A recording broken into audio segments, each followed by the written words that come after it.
The citadel of Concordia floated above a dying blue giant star, its silver towers shining against the dark sky. It was the heart of galactic diplomacy, a place where over 50 alien species gathered to keep peace across the stars.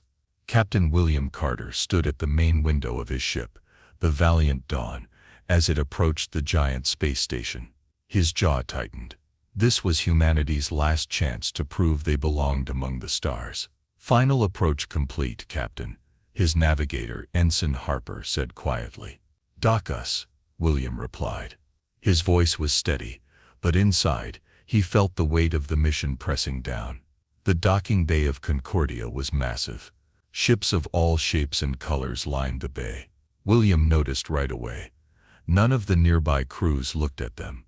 A group of tall, thin aliens walked past without a glance. Two short, scaled beings turned their backs. The message was clear. Humans were not welcome here. William stepped off the ship, flanked by his small team. Each wore simple black uniforms with the Earth emblem on the shoulder. They moved through the halls of the citadel, passing banners of different worlds. The air smelled faintly metallic. At the entrance to the Grand Council chamber, a guard with deep green skin and 4 arms stopped them. "State your purpose," the guard said, voice flat. "Captain William Carter, representing the human delegation," William answered. The guard looked at a glowing tablet, paused, and then waved them through without a word. Inside, the chamber was a huge dome. Seats circled the center, where a tall podium stood. The air buzzed with the low murmur of many voices. William felt hundreds of eyes on him as he and his team took their place at the edge of the hall. High Counselor Creel Vorek sat at the center. His thin, bony face and silver robes made him look like a living statue. Creel didn't even glance at William. The meeting began. One by one, different ambassadors spoke. They talked about trade routes, border disputes, and peacekeeping patrols. No one mentioned humanity. It was as if Earth didn't exist. William sat still, listening, but his mind raced. He knew what this meant. They were ignoring him. Ignoring humanity. After all the sacrifices humans had made, they were still seen as outsiders, as a threat. The session ended after hours of slow discussion. William stood, but no one came to speak to him. No welcoming words. No gestures of friendship. Back in his quarters aboard the Valiant Dawn, William stared out the window at the stars. His reflection stared back at him. Hard eyes, a tight jaw, a mind already planning what would come next. They didn't want humanity here. Fine, he thought. But humanity would not be ignored. Captain William Carter sat alone in his quarters, the stars spinning slowly outside the window. The citadel of Concordia was quiet at night, but William knew peace here was only on the surface. Beneath the silence, old grudges and secret deals shaped the future. A soft knock broke his thoughts. "Come in," he said. Ensign Harper stepped inside. Her face was serious. "Captain, you have a visitor. Ambassador Rivek requests a private meeting," she said. William frowned. Rivek was from the Scytheri species, tall, pale-skinned beings known for their sharp minds and sharp senses. Rivek had shown more kindness to humans than most. If he wanted to speak in secret, it meant trouble. "Send him in," William said. Moments later, Rivek entered. His long coat shimmered slightly under the room's soft lights. He looked around carefully before speaking. "I do not have much time," Rivek said, his voice low. "The Council is moving against humanity." William's shoulders stiffened. "Explain." Rivek stepped closer. "They plan to pass a motion tomorrow. It will cut Earth's access to major trade routes and energy sources. They will claim it is for security reasons. But it is fear, nothing more." William clenched his fists. "Why fear us? We've honored every treaty. We've helped keep the peace." Rivek's eyes were sad. "Your kind moves too quickly. You change too fast. The old species fear what they cannot control." Silence filled the room. William understood. It didn't matter what humans did. It didn't matter how much good they had achieved. To the council, humans were still outsiders, still dangerous. You must act carefully, Ryvek warned. If you confront them openly, they will isolate you further. But if you do nothing, Earth will suffer. William nodded slowly. His mind raced through possibilities. He couldn't let humanity be trapped. But any move he made would have consequences. Ryvek placed a small data crystal on the table. This contains proof of their plans. Use it wisely. Without waiting for thanks, Ryvek turned and left, his coat whispering against the floor. William picked up the crystal and stared at it. His choice was clear now. He would not let humanity be pushed aside. Not without a fight. The next morning, the Grand Council chamber was filled with tension. Representatives from across the galaxy sat in their seats. Their colorful robes, shining metals, and alien features gave the room a strange beauty. But William Carter saw none of that. He felt only the cold walls closing in around humanity. The High Counselor, Creel Vorak, rose from his seat at the center. His long fingers tapped the edge of the podium. "We begin today's session," Creel announced. "The Council will vote on security revisions regarding trade and energy rights." William stood up. The room grew quiet. "Before any vote is taken," William said clearly, "I request to speak."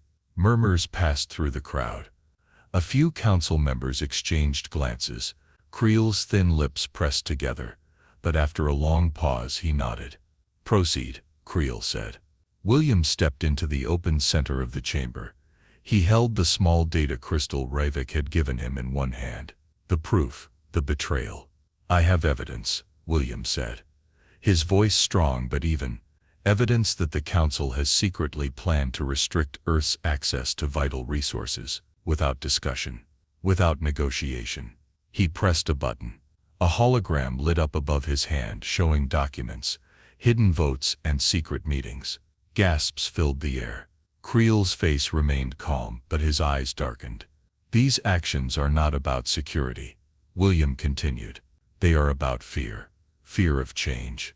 Fear of a future where humanity stands equal among the stars." He looked around the chamber, meeting as many eyes as he could. "We came here to build peace," he said. "We fought beside you in wars. We honored your laws. Yet now, you treat us like a threat to be contained, not a partner to be respected." Silence gripped the chamber. Creel rose slowly. "Captain Carter," he said coldly, "humanity's nature is impulsive, dangerous. The Council seeks only stability. True stability," William said firmly, "cannot be built on injustice." The two locked eyes. Around them, the Council members stayed silent, avoiding William's gaze. Fear and prejudice held them still. William knew then, the Council would not change, not willingly. He bowed his head slightly, a formal gesture of respect. "I understand your decision," William said. "Now understand ours." Without another word, he returned to his seat. His team looked at him with quiet pride. The council session continued, as if nothing had happened. But the air had changed. A crack had formed in the wall of false peace, and William was ready to break it wide open. The meeting ended with no real answers. The council ignored William's evidence, pretending nothing had happened. As the delegates filed out of the chamber, William and his team walked back to their quarters in silence. The halls of Concordia felt colder now, more distant. William could feel the walls closing in, just like before. But this time he wasn't going to stay silent. Inside the private conference room on the Valiant Dawn, William gathered his team. His second-in-command, Commander Lena Ortiz, sat to his right. Ensign Harper and a few other key officers filled the room. William placed the data crystal in the center of the table. The proof glowed faintly. "You all saw what happened," William said. His voice was calm but firm. "They will not treat us fairly. They never intended to." Ortiz leaned forward. "What do we do, sir? Fight? Leave?" William shook his head. "No fighting, not yet. But we won't stay here and be humiliated either." He looked each officer in the eye. "We walk away. We withdraw from the council." A heavy silence filled the room. The idea was bold, dangerous. But William saw the same look of determination in their faces that burned in his own heart. "If we leave," Harper said softly, "we stand alone." William nodded. "Better to stand alone with dignity than to kneel among those who don't respect us." They discussed the plan carefully. They would not storm out in anger. They would leave with calm, with pride. The galaxy would see that humanity chose freedom, not fear. Late into the night, William sat alone, drafting his speech. Every word had to be perfect, sharp enough to make an impact, clear enough to leave no doubt about humanity's choice. When he finished, he stood and looked at his reflection in the window. No fear, no regret, only resolve. Tomorrow everything would change. The Grand Council chamber was full again. The air was heavy. The delegates whispered among themselves, casting curious glances toward the human delegation.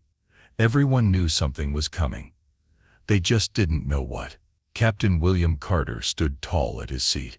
His team sat in a straight, silent line behind him, wearing the black uniforms with Earth's emblem shining on their sleeves.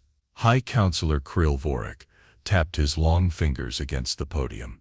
"Let us continue with today's agenda," Krill announced. William stepped forward before Krill could speak further. "I request the floor," William said, his voice steady. Krill hesitated, then waved a hand. "You may speak." William walked to the center of the chamber. His boots echoed on the polished floor. He stopped beneath the great light that hung above, casting a soft glow. He held a small tablet in his hand. It contained the speech he had written the night before, but he didn't need to read it. Every word was burned into his memory. "Representatives of the Galactic Council," William began, voice clear, "humanity came here with hope. We believed that peace among the stars was built on fairness, respect, and trust." He looked around the vast room. Some delegates met his gaze, others looked away. "We offered our hand in friendship. We followed your laws. We fought beside you when the galaxy needed us." William paused. "And yet we are treated not as equals but as threats. Decisions about humanity's future were made in secret. We were given no voice, no choice." A few murmurs broke out among the seats. William continued, his voice rising slightly but still controlled. "Today humanity chooses a different path.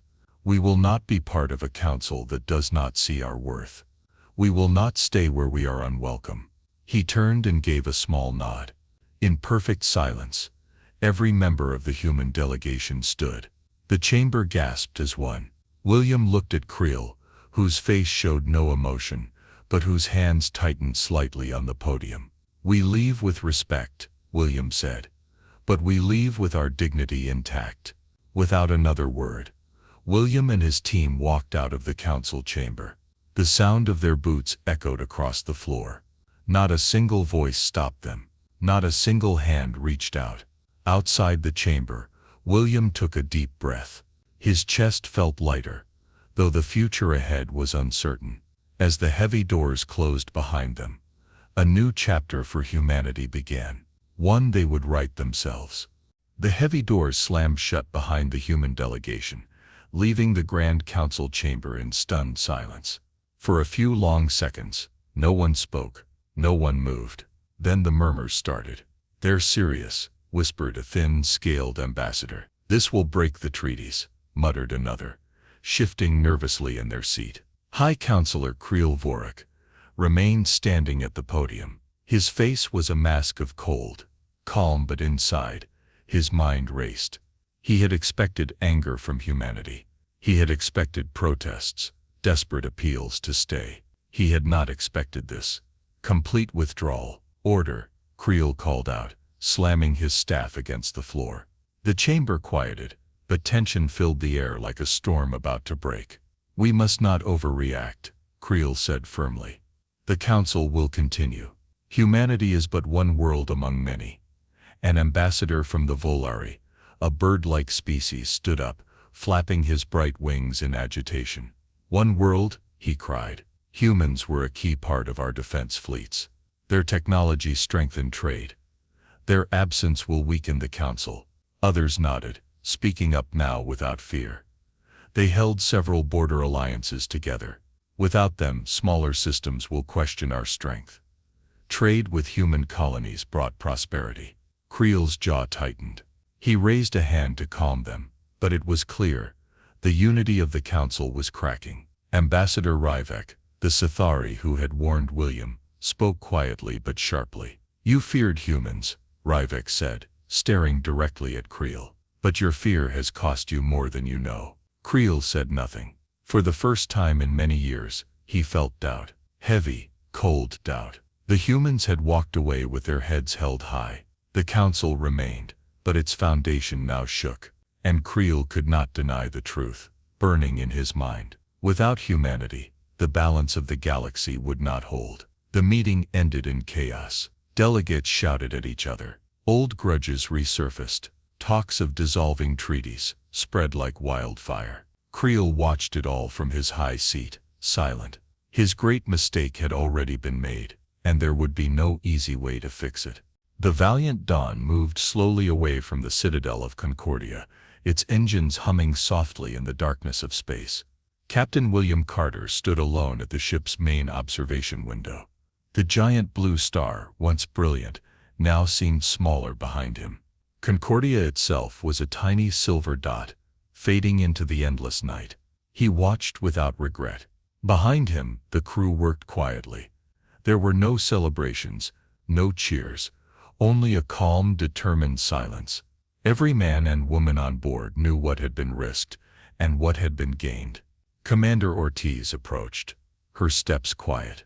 Course set for Earth, Captain, she said. William nodded. Thank you, Commander.